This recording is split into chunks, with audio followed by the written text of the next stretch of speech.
Class. हमने अपने पिछले क्लासेस में जितनी भी हमारी पिछली कक्षाएं चली हुई हैं, उन पिछली कक्षाओं में हमने केमिस्ट्री में फंडामेंटल पार्टिकल्स क्या है, उनकी डिस्कवरी कैसे हुई और उनकी प्रॉपर्टीज क्या हैं, इन सब के बारे में पढ़ा। फिर इसके बाद हमने कुछ सब एटॉमिक पार्टिकल्स के बारे में पढ़ा। आज का जो हमारा टॉपिक है वो टॉपिक है डिस्कवरी ऑफ न्यूक्लियस, नाभिक की खोज। आज हम इस टॉपिक के बारे में पढ़ेंगे और ये जो टॉपिक बिलोंग करता है, जो ये टॉपिक कंप्लीटली डिपेंड है, वो डिपेंड है एक एक्सपेरिमेंट पे। न्यूक्लियस की डिस्कवरी कैसे हुई? By an experiment. और वो एक्सपेरिमेंट क्या है? बहुत ही फेमस एक्सपेरिमेंट है। किसका? रदरफोर्ड का। बोलते क्या है? रदरफोर्ड का अल्फा प्रकीर्णन प्रयोग, alpha scattering experiment of Rutherford. ये बहुत ही फेमस एक्सपेरिमेंट है और इसी एक्सपेरिमेंट के थ्रू रदरफोर्ड साहब बताते हैं कि आपके न्यूक्लियस की क्या क्या प्रॉपर्टीज हैं। और इसीलिए नाभिक की खोज का पूरा श्रेय रदरफोर्ड साहब को जाता है और जिन्होंने इसकी डिस्कवरी 1911 में करी। इन्होंने 1911 में इसको डिस्कवर किया।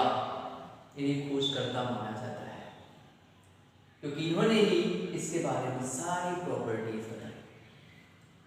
और कैसे इन्होंने इसके बारे में बताया, तो उसके लिए इनका फेमस एक्सपेरिमेंट है अल्फा स्कैटरिंग एक्सपेरिमेंट। ये एक्सपेरिमेंट है क्या? इस एक्सपेरिमेंट को करने के लिए इन्होंने अपने साथी गीगर, फेमस साइंटिस्ट, और कुछ और अन्य साथी थे, उनकी मदद से एक अरेंजमेंट तैयार किया जो आपको यहाँ पे फिगर में दिखाया जा रहा है। ये पूरा का पूरा अरेंजमेंट, ये सेटअप इन्होंने लगाया और इस सेटअप के थ्रू इन्होंने पूरी की पूरी कंडीशन बताई कि न्यूक्लियस क्या है वगैरह। तो सबसे पहले हम रदरफोर्ड साहब के अल्फा स्कैटरिंग एक्सपेरिमेंट को यहाँ पे ऑब्जर्व करते हैं। क्या हो रहा है उसको पहले डिस्कस करते हैं। इसके बाद हम डिस्कशन करेंगे इनके कंक्लूजन्स के बारे में और उन्हीं कंक्लूजन से ही रदरफोर्ड साहब ने लास्ट में बता दिया कि भैया जो चीजें मैं बोल रहा हूँ वो तो न्यूक्लियस के बारे में है। उसी जो ही से उन्होंने न्यूक्लियस के बारे में बताया और फिर बाद में उसकी कुछ प्रॉपर्टीज वगैरह भी बताई। तो सबसे पहले हम लोग यहाँ पे ऑब्जर्व करते हैं अल्फा स्कैटरिंग एक्सपेरिमेंट। इसमें इनके मुख्य साथी थे गीगर और कुछ अन्य साथी भी हैं। ठीक, क्या सेटअप किया इन्होंने? सेटअप करने के लिए इन्होंने यहाँ पे लिया हुआ है एक रेडियो एक्टिव एलिमेंट, जहां से अल्फा, क्योंकि हमें पता है अल्फा बीटा गामा ये क्या है? रेडियो एक्टिव रेज हैं, इन्हें आप रेडियो एक्टिव किरणें कहते हैं। जबकि अल्फा बीटा को रेज कहना सही नहीं है, किरणें कहना सही नहीं है। ये अल्फा बीटा कण हैं जो रेडियो एक्टिव पदार्थ से स्वतः निकलते रहते हैं। गामा को हम रेज बोल सकते हैं, वो फोटान है, उसे फोटान बोलते हैं, तो उसको हम रेज बोल सकते हैं। वो एनर्जी फॉर्म में है तो उसको हम रेज बोल देते हैं। तो इस तरह की कंडीशन है। क्या है इसको देखते हैं। ये आपका यूरेनियम है, एक रेडियो एक्टिव एलिमेंट, और यहां पर लेड का एक चैम्बर बना हुआ है। लेड शीशे का एक चैम्बर बना हुआ है जिसमें यूरेनियम रखा हुआ है। अब यहां से अल्फा रेज निकलेंगी जो स्ट्राइक कर रही है इस पर, ये स्ट्राइक कर रही है गोल्ड फॉइल पर, गोल्ड फॉइल पर स्ट्राइक कर रही है। यहां पे आप गोल्ड भी ले सकते हो, सिल्वर भी ले सकते हो, ठीक है। यहां पे आप सोना चांदी दोनों में से किसी की भी पतली सी प्लेट ले सकते हैं, आप दोनों ले सकते हैं। जो यहाँ पे इन लोगों ने सेटअप किया है इसमें इन्होंने गोल्ड लिया है, आप सिल्वर भी यूज कर सकते हैं। जो एक्सपेरिमेंट है इन्होंने गोल्ड और सिल्वर के बारे में बताया। इन्होंने क्या किया, एक सोने की पतली सी पन्नी ली, गोल्ड की एक पतली सी फॉइल और इस पर इन्होंने स्ट्राइक करा है अल्फा पार्टिकल्स को।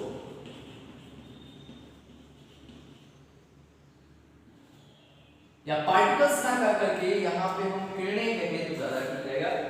आप पार्टिकल्स बोलो या अल्फा रेज बोल दो, ठीक।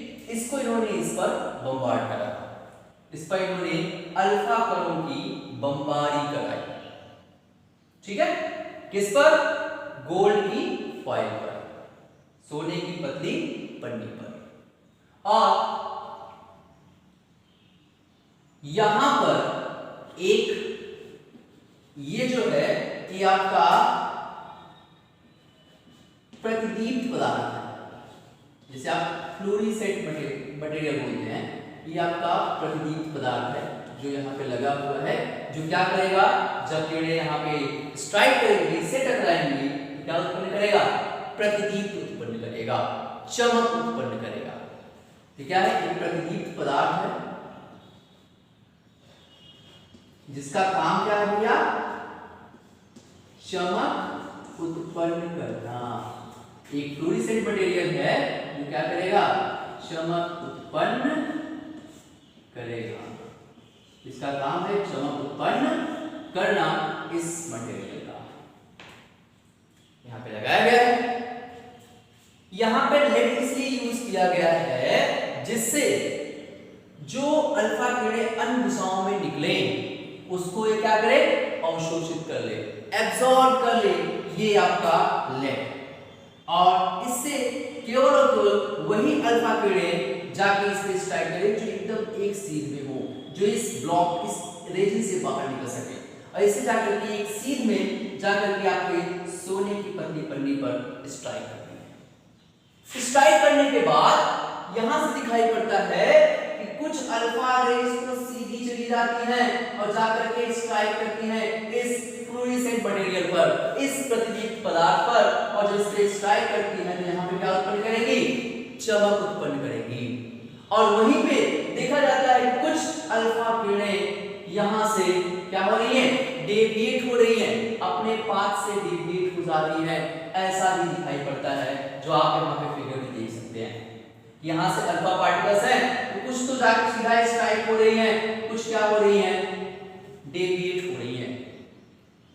जिस पाथ पे जाना चाहिए, जैसे जाना चाहिए था वैसे नहीं जा रही हैं, अपने पथ से विचलित हो रही हैं। तो यहाँ पे कंडीशन मिला कि कुछ क्या है, सीधी जा रही है, और कुछ क्या है, अपने पाथ से डेविएट हो रही है, ठीक। अब इसी पर जब गीगर और इनके अन्य साथियों ने ये पूरा का पूरा सेटअप किया, अरेंजमेंट किया, और रदरफोर्ड इन सभी ने मिलकर के इसको देखा, तो रदरफोर्ड साहब यहाँ से कुछ कंक्लूजन्स निकाले।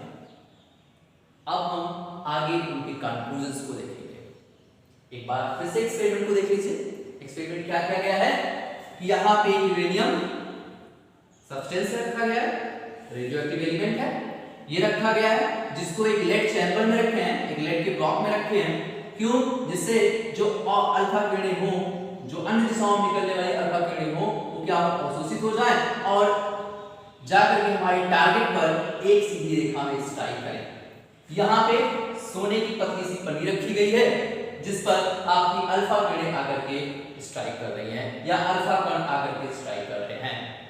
जब ये स्ट्राइक करते हैं तो यहाँ से देखा गया कि कुछ अल्फा कण जाकर के सीधे जाते हैं, जैसे जा रहे हैं वैसे सीधे पार हो जा रहे हैं, इनमें कोई डेविएशन नहीं है। ये जैसे स्टार्ट हुए वैसे सीधे क्रॉस आउट हो गए और जाकर के हमारे इस प्रतिदीप्त पदार्थ पर, फ्लोरेसेंट मटेरियल पर अपनी चमक उत्पन्न किए। इन्होंने अपना साइन रिप्रेजेंट किया और वहीं पे कुछ अल्फा किरणें हैं जो अपने पाथ से क्या हो गई, डेविएट हो गई। ये एक्सपेरिमेंट हुआ और ये ऑब्जर्वेशन हुआ। ठीक, अब इसी के आधार पर रदरफोर्ड साहब ने कुछ कंक्लूजन्स निकाले जिसको हम अब आगे देखते हैं। इन्होंने क्या क्या कंक्लूजन निकाला इस एक्सपेरिमेंट के थ्रू, और इसी एक्सपेरिमेंट को नाम दिया गया alpha Rutherford's alpha scattering experiment, Rutherford का अल्फा प्रकीर्णन प्रयोग। जो एक्सपेरिमेंट हुआ इसको ये नाम दिया गया।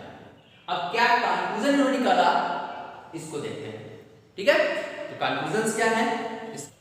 जब रदरफोर्ड साहब ने एक्सपेरिमेंट को कंप्लीट किया तो उसके बाद उन्होंने एक एटम को लेकर के पूरे के पूरे अरेंजमेंट को यहाँ पे रिप्रेजेंट किया, बताया, एक एटम के बारे में बताया। क्या यहाँ पे देखा जाए तो फिगर में एक एटम को रिप्रेजेंट किया गया है और उसमें ये दिखाया गया है कि कुछ अल्फा रेस क्या है, सीधे पार हो गई। ठीक है, कुछ अल्फा रेस सीधे पार हो गई और वहीं पे कुछ रेस क्या है, अपने पाथ से डेविएट हो रही है। ये देखिए, ये भी डेविएट हो गई, जा रही थी ऐसे फिर वापस चली गई। तो यहाँ पे क्या है, कुछ सीधी जा रही है और कुछ डेविएट हो रही है अपने पाथ से।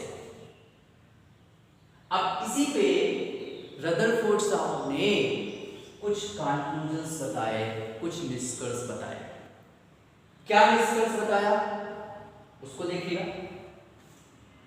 इन्होंने देखा, पहला निष्कर्ष निकाला कि वे अल्फा किरणें जो आपके एटम पर इंसिडेंट हुई और सीधे सीधे पार हो गई, सीधा क्रॉस आउट हो गई, इससे इन्होंने बता दिया कि जो एटम है ये क्या होता है, या पूरा का पूरा ठोस नहीं होता है, इसका अधिकांश भाग खाली होता है। इसका मतलब इसके पास एम्प्टी स्पेस पाया जाता है। इसके पास क्या पाया जाता है भैया, खाली स्थान। इसका अधिकांश भाग क्या है, खाली है, वहां पे एम्प्टी स्पेस है। ये पहला कंक्लूजन निकाला किससे, उन अल्फा किरणों से जो क्या हुई, सीधे सीधे पार हो गई। उससे इन्होंने यही निष्कर्ष निकाला, सीधा बोला कि कहा गया कि वे अल्फा किरणें जो परमाणु से, एटम से सीधे सीधे पार हो जा रही हैं, इससे रदरफोर्ड साहब ने बताया कि आपके न्यूक्लियस का, आपके एटम का, परमाणु का अधिकांश भाग क्या है, खाली है। इसके पास ढेर सारा खाली स्थान है या कंप्लीटली ठोस नहीं है, जैसा थॉमसन साहब ने बताया है। अभी आप इसके आगे पढ़ोगे थॉमसन का एटॉमिक मॉडल, तो उसमें आप देखोगे कि उन्होंने बताया कि पूरा का पूरा एटम जो होता है, परमाणु जो होता है, पूरा का पूरा भरा होता है। उसी को ये बाद में इसको सही करते हैं, उनकी इस प्रॉब्लम को दूर करते हैं और इसी एक्सपेरिमेंट के थ्रू। तो इन्होंने पहला जो कंक्लूजन निकाला वो बताया कि एटम के पास ढेर सारा एम्प्टी स्पेस पाया जाता है, खाली स्थान पाया जाता है। ये इन्होंने पहला कंक्लूजन निकाला। ठीक, दूसरा कंक्लूजन कि वे अल्फा किरणें जो अपने पथ से डेविएट हो जा रही हैं, ऐसे किसी एंगल पर, किसी कोण पर क्या हो गई, विस्थापित हो गई। कुछ अल्फा किरणें क्या हो रही हैं, अपने पथ से विचलित हो रही हैं किसी कोण पर। क्यों हो रही हैं, अब इसके बारे में उन्होंने बताया था, क्योंकि हमें पता है कि अल्फा किरणें या अल्फा कण जो होते हैं आपके, ये अल्फा कण क्या है,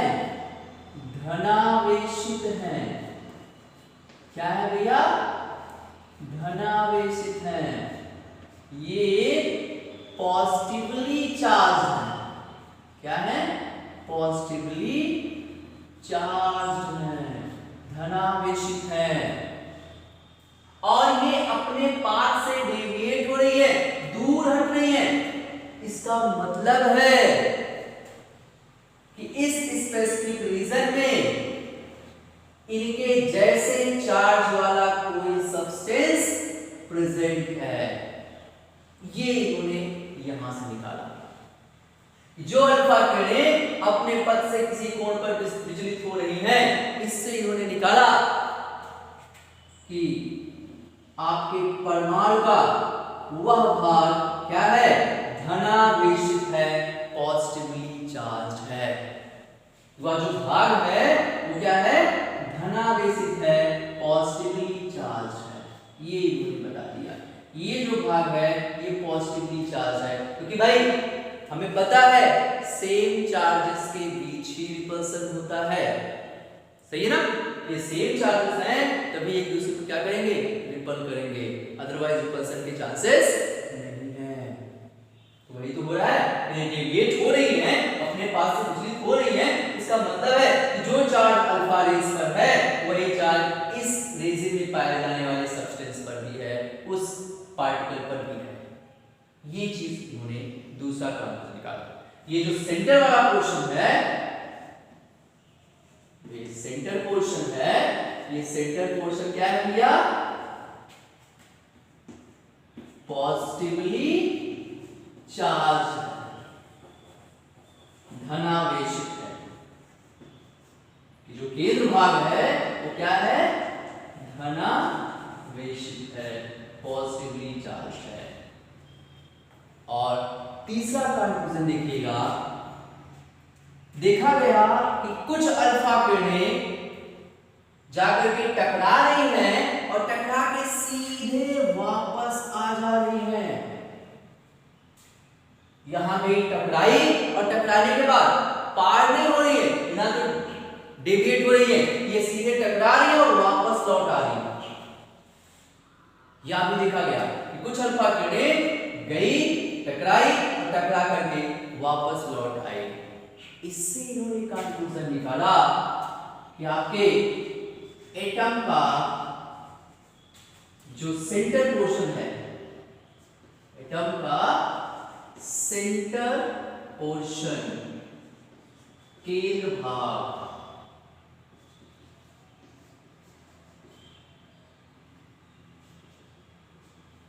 केंद्र भाग जो है ये क्या है, ठोस है। नहीं तो ये अल्फा किरणें क्या होती, पार हो जाती, वापस नहीं जाती। जैसे हम गेंद को ले एयर में फेंके तो जहां तक चाहेंगे वहां तक चला जाएगा, दूर तक जा सकता है। लेकिन अभी दीवार पे फेंकते हैं, जब दीवार पे हम फेंकते हैं क्या होता है, तो फिर वापस आ जाता है, सही है ना। गई, टकराया, गया, गेंद गया, टकराया और टकराने के बाद क्या हुआ, वापस आ गया। क्यों, क्योंकि वो क्या है, ठोस है, सॉलिड मटेरियल है। तो वही चीज उन्होंने बताया कि यहां से अल्फा किरणें जाकर टकराई और टकरा करके वापस आए। इससे उन्होंने बता दिया कि जो भाई एटम का सेंटर पोर्शन है क्या है, और ठोस है, ये सॉलिड मटेरियल है। यहाँ पे ये जो भाग है कंप्लीटली सॉलिड है। अब इन सभी कंक्लूजन्स के आधार पर रदरफोर्ड साहब ने कहा कि किसी परमाणु का वह भाग जहां पर उसका समस्त द्रव्यमान केंद्रित होता है, पाया जाता है, उसी भाग को उस परमाणु का नाभिक कहते हैं। और ये कहां पाया जा रहा है, केंद्र वाले भाग में पाया जा रहा है। तो उसे इस तरह से वेरीफाइड किया कि किसी परमाणु का केंद्र वाला वह भाग जहां पर उसका संपूर्ण द्रव्यमान स्टोर होता है, निहित होता है, पाया जाता है, या कह सकते हो लगभग समस्त द्रव्यमान। यहाँ पे संपूर्ण द्रव्यमान कहने के यहाँ पे लगभग कहा जाए तो ठीक है, लगभग समस्त द्रव्यमान केंद्रित होता है, निहित होता है, उसी भाग को हम उस परमाणु का नाभिक कहते हैं। और इस प्रकार से नाभिक की खोज हुई। पहले क्या किया, कॉन्क्लूजन निकाला, और कॉन्क्लूजन निकालने के बाद इन्होंने कह दिया कि वही जो केंद्र वाला भाग है वही क्या है, न्यूक्लियस है, नाभिक है, क्योंकि यहीं पर परमाणु का लगभग समस्त द्रव्यमान क्या है, केंद्रित है। और एक चीज तो ये पता चला भाई, इसका संपूर्ण द्रव्यमान क्या है, केंद्र वाले भाग में निहित होता है, जिसे हम परमाणु का क्या कहते हैं, नाभिक कहते हैं। आप ऐसे ही बोल सकते हो कि परमाणु का केंद्र का वह भाग जहां पर उसका लगभग समस्त द्रव्यमान केंद्रित होता है, नाभिक कहलाता है, न्यूक्लियस कहलाता है। The portion या the part of the atom at which nearly total mass are present is called the nuclei of the atom। भाई आपके परमाणु का वह केंद्र वाला भाग जहां पर उसका समस्त द्रव्यमान केंद्रित हो, उसी को हम क्या कहेंगे, नाभिक कहेंगे। और इस तरह से आपके नाभिक की खोज हो गई। बाद में जब इसकी प्रॉपर्टीज देखी गई, यह देखा गया कि आपके नाभिक में पाया जाता है प्रोटॉन, और प्रोटॉन क्या है, पॉजिटिवली चार्ज है, यही ना, आप कहते हो कि प्रोटॉन क्या है, पॉजिटिवली चार्ज है। तभी तो आप देख रहे थे कि अल्फा किरणें क्या हो रही हैं, अपने पाथ से विचलित हो रही थी, डेविएट हो रही थी। तो क्यों, due to proton, device same charges हैं, एक दूसरे को रिपेल करेंगे। और दूसरा पाया जाता है इसी में न्यूट्रॉन, एक प्रोटॉन पाया जाता है और दूसरा न्यूट्रॉन पाया जाता है आपके न्यूक्लियस में। और इन दोनों को नाम दिया गया न्यूक्लियस। क्या नाम दिया गया, न्यूक्लियस दिया गया। कहा गया वे कण जिससे नाभिक का निर्माण हुआ है, उसी को हम क्या कहते हैं, न्यूक्लियस कहते हैं। तो न्यूक्लियस की परिभाषा आप क्या कहोगे, इसी को मिक्स कर दिया गया, जिनसे न्यूक्लियस का फॉर्मेशन हुआ है, जिससे न्यूक्लियस का फॉर्मेशन हुआ है, उन्हीं को आप न्यूक्लियस बोलोगे। उसमें पार्टिकल्स आते हैं आपके प्रोटॉन और न्यूट्रॉन। और आपको पता भी है, आप जानते भी हैं, जब डिस्कवरी पढ़ाई जा रही थी फंडामेंटल पार्टिकल्स की, तो आपने देखा होगा कि प्रोटॉन और न्यूट्रॉन का मास एक दूसरे के लगभग बराबर होगा, थोड़ा बहुत अंतर है, जबकि इलेक्ट्रॉन का मास इनकी तुलना में नेग्लिजिबल है, नगण्य है। इसीलिए हमने कहा कि लगभग समस्त द्रव्यमान, पूरा नहीं कह रहा हूं, लगभग समस्त द्रव्यमान, nearly total mass of the atom is conserved at the center portion, इसके केंद्र वाले भाग में ही कंजर्व होता है। तो ये आपका न्यूक्लियस और ये आपके न्यूक्लियस। इसके बाद न्यूक्लियस के रेडियस के बारे में, नाभिक की त्रिज्या के बारे में आपने इसके वीडियोस में देखा भी होगा, जाना भी होगा कि आपका जो एटम होता है उसका रेडियाई क्या होता है, एंगस्ट्रॉम ऑर्डर का होता है, इसकी कोड का होता है एंगस्ट्रॉम। इसकी जो त्रिज्या होती है एटम की, वो क्या होती है, एंगस्ट्रॉम ऑर्डर की होती है। न्यूक्लियस क्या है, एटम के अंदर। इसका मतलब है कि न्यूक्लियस की जो रेडियस होगी, न्यूक्लियाई की जो रेडियाई होगी, वो श्योर है एटम की रेडियाई से क्या होगी, कम। अब जो आपका न्यूक्लियाई होता है, इसका जो रेडियस होता है, वो रेडियस किस ऑर्डर का होता है, वो रेडियस होता है फर्मी ऑर्डर का। किस ऑर्डर का भैया, फर्मी ऑर्डर का।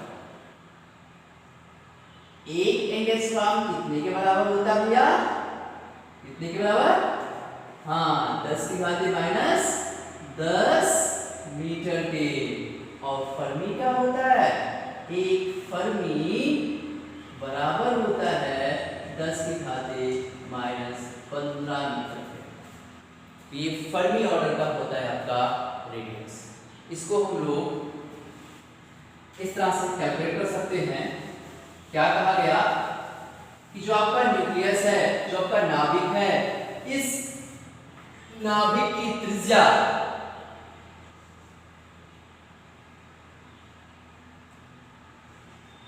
उसमें पाए जाने वाले न्यूक्लियनों की संख्या के घनमूल के अनुपाती होती है। The radius of nucleus is directly proportional to the cube root of number of nucleons of that nuclei। कि किसी नाभिक की त्रिज्या उसमें पाए जाने वाले न्यूक्लियनों की संख्या के घनमूल के अनुक्रमानुपाती होती है। पता है अनुक्रमानुपाती चिन्ह हटाएंगे तो क्या लगाएंगे? नियतांक लगाएंगे। और इस कंडीशन में r होता है 1.33 into a⁻⁴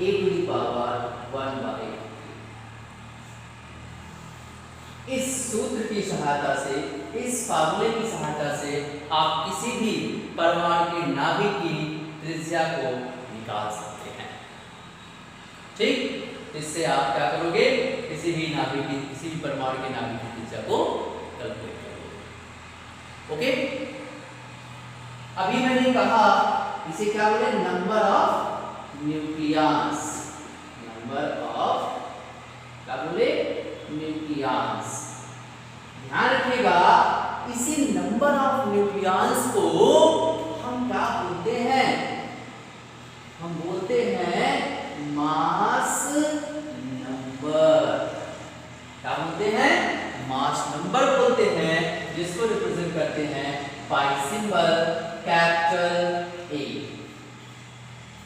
तो किसी भी परमाणु की जो द्रव्यमान संख्या होती है, जो मास नंबर होता है, उस परमाणु के न्यूक्लियाई में पाए जाने वाले न्यूक्लियस की संख्या के बराबर होता है। तो यहां से आप मास नंबर को भी डिफाइन कर सकते हो। कैसे?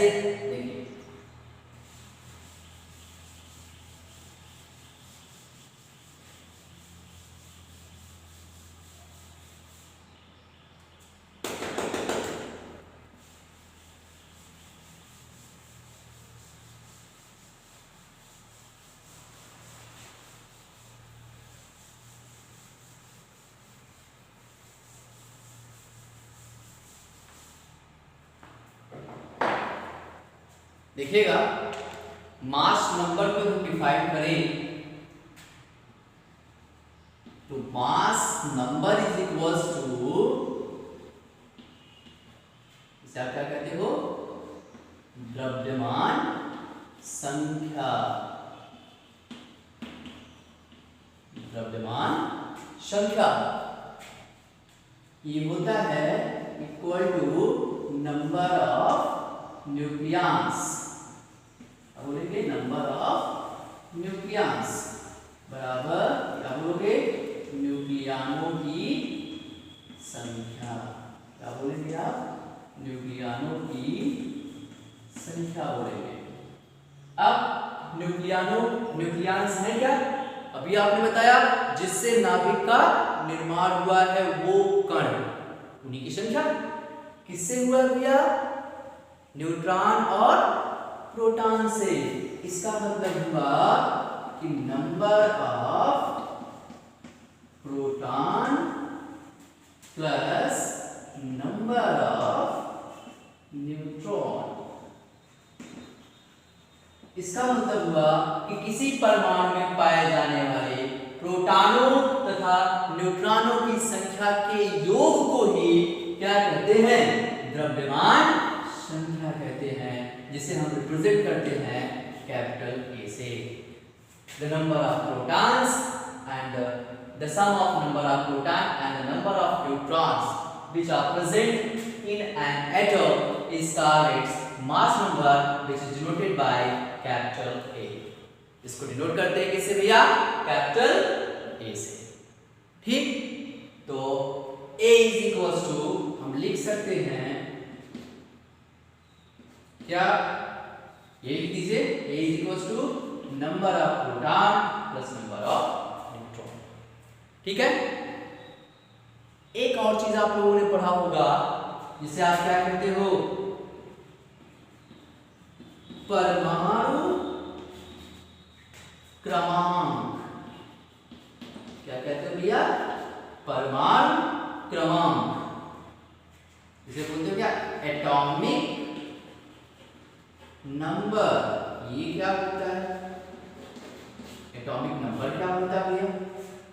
जब हम परमाणु क्रमांक के बारे में बात करें तो कहा गया कि किसी परमाणु के नाभिक में पाए जाने वाले, किसी परमाणु के नाभिक में पाए जाने वाले कुल धनावेशित कणों की संख्या।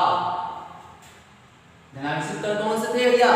प्रोटॉन ना, वही कि भाई परमाणु क्रमांक बराबर नाभिक में पाए जाने वाले कुल धनावेशित कणों की संख्या, that means number of proton.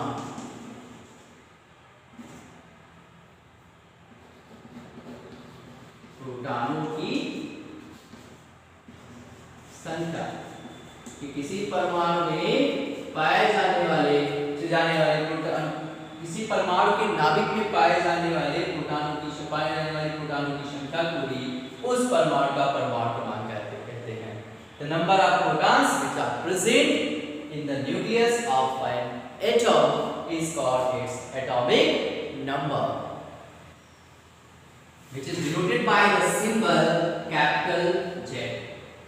इसको किससे रिप्रेजेंट करते हैं? Z से रिप्रेजेंट करते हैं। अब हम लोग जानते हैं कि परमाणु क्या होता है?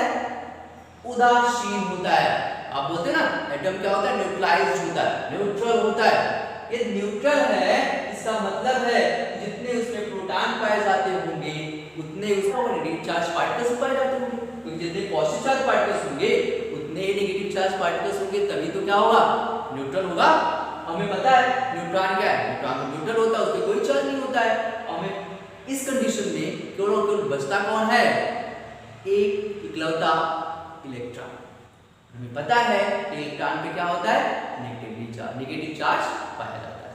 यदि इलेक्ट्रॉन पे नेगेटिव चार्ज पाया जाता है तो जाहिर सी बात है कि जो एटॉमिक नंबर है यदि वो इक्वल है नंबर ऑफ प्रोटॉन्स के, तो वही इक्वल होगा इसके नंबर ऑफ इलेक्ट्रॉन्स के। इसके भैया नंबर ऑफ इलेक्ट्रॉन्स के, इलेक्ट्रॉनों की संख्या के, इलेक्ट्रॉनों की। ठीक, यहां से हमें मिला, यहां से हमने कहा तो क्यों ऐसा है? क्यों ऐसा किया? ऐसा कहा जाए कि ये तो प्रोटॉनों की संख्या के बराबर था, आपने इसी कह दिया इलेक्ट्रॉनों की संख्या के। क्यों? क्योंकि परमाणु क्या होता है? उदासीन होता है, न्यूट्रल होता है, और यह तभी पॉसिबल है जब उसमें number of positive charge particles equal हो नंबर ऑफ इसके नेगेटिव चार्ज पार्टिकल्स के। भाई एटॉमिक नंबर इक्वल है नंबर ऑफ प्रोटॉन के, तो इक्वल होगा किसके? नंबर ऑफ इलेक्ट्रॉन्स के। ठीक है, और इसको रिप्रेजेंट किससे करते हैं? Z से। अब इस कंडीशन में जब हम किसी एटम को रिप्रेजेंट करें तो हमेशा ध्यान रखिएगा कि कोई एटम आपका कैपिटल X है, मैंने ले लिया, इसको मैं रिप्रेजेंट करूं उसके एटॉमिक नंबर और मास नंबर के फॉर्म में, द्रव्यमान संख्या और परमाणु क्रमांक के रूप में लिखा जाए तो उसको कुछ इस तरह से लिखा जाता है। कैसे? कि आपका जो एटॉमिक नंबर होगा वो प्रीफिक्स में और जो मास नंबर होगा वो सफिक्स में। कि वो एटॉमिक नंबर, परमाणु क्रमांक आप आगे लिखोगे और द्रव्यमान संख्या आप क्या करोगे? पीछे लिखोगे, और इस तरह से आप किसी एटम को रिप्रेजेंट करते हैं। कि आपका जो कोई एटम है वो इस तरह से रिप्रेजेंट किया जाता है। ठीक है, तो एटम का रिप्रेजेंटेशन आपका ऐसे होगा। क्लियर? ये सब चीजें हैं। अब इसी पे हम लोग एक छोटा सा न्यूमेरिकल देख लेते हैं। ठीक है, न्यूमेरिकल क्या कह रहा है देखिएगा, protons plus number of electrons. तो इस कंडीशन में ए की वैल्यू आपको दिया है 40, इसकी वैल्यू दिया है 20 और आपको फाइंड आउट करना है नंबर ऑफ इलेक्ट्रॉन्स। जब आप यहां से नंबर ऑफ इलेक्ट्रॉन्स निकालेंगे, number of electrons is equal to कितना हो जाएगा, 40 माइनस 20 करो कितना आएगा 20। तो आपका नंबर ऑफ इलेक्ट्रॉन्स कितना आया भैया 20 आ गया। सॉरी, नंबर ऑफ उल्टा हो गया।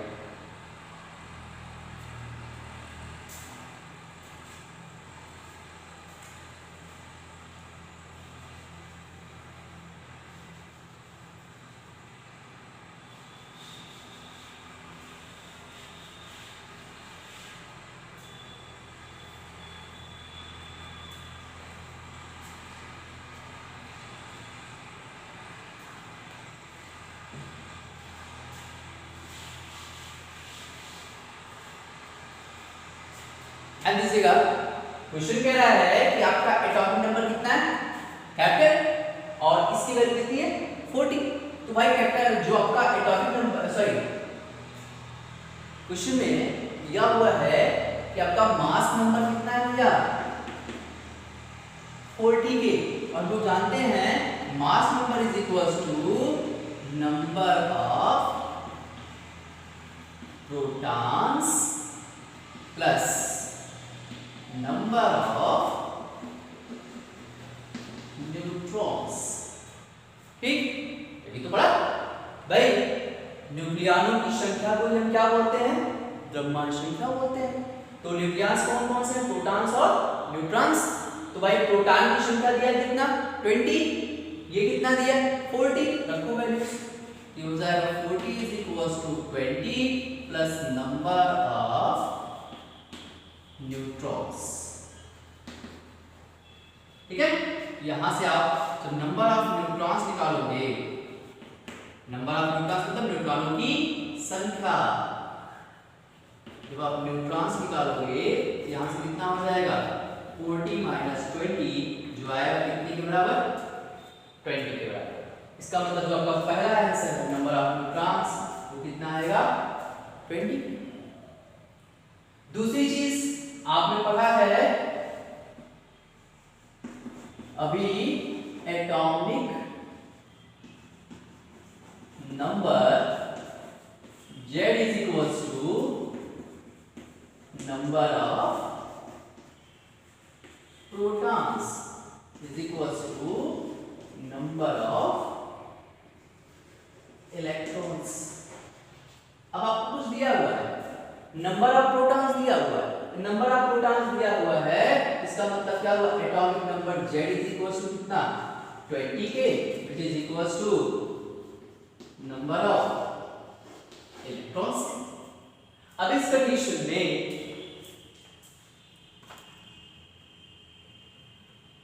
इसको पूरा लिखिएगा, मैं थोड़ा से सिंपल लिख देता हूं, ये सही नहीं है, आप ऐसे पूरा लिखिएगा number of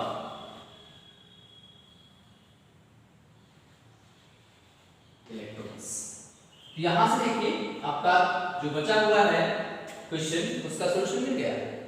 number of electrons equal to कितना भैया 20, एटॉमिक नंबर कितना हो गया 20। अब इसी से किसी ने पूछ लिया भैया एटम क्या होगा, एटम को कैसे रिप्रेजेंट करोगे, मैंने बताया था एटॉमिक नंबर आगे आपको राइट करना है, दैट मींस यहां तो Z के प्लेस पे कितना है 20 और ये कितना दिया हुआ है 40। ये हो गया आपका एटम। इस तरह से आपको न्यूमेरिकल्स सॉल्व करने हैं। ठीक है, तो ऐसे क्वेश्चंस आपके बुक में होंगे, आप उसको सॉल्व आउट करिए और जो ना आए उससे आप उससे पूछो। एक न्यूमेरिकल आपके लिए है। न्यूमेरिकल क्या है देखिएगा।